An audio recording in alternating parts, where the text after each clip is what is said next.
Трговијата со луѓе или современото робство и понатаму останува еден од најсериозните глобални проблеми во суровото кршење на човековите права. Македонија е дел од тој синџир, но за среќа е меѓу последните алки. Во однос на последните 2 години може да радува фактот што во земјава за 1/3 е намален бројот на регистрирани жртви. Ова година значително е намален бројот на жртвите на трговија со луѓе, не дека не постои, но до овој период идентификувани само се 2 жртви и тоа една за присилно питачење, тоа значи трудова експлоатација, едно лице за сексуална експлоатација и двете. Сакам да нагласам дека се малолетни лица. Организациите што ја следат оваа проблематика апелираат пред се најпрво до родителите да бидат многу повнимателни, бидејќи во голема мера опасноста демни на социјалните мрежи. Родителите треба да бидат многу внимателни во делот на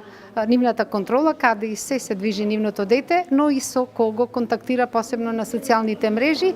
И тоа го кажав можеби и на неколку наврати на наши трибини и дискусии, дека не секогаш родителот треба да споделува информации.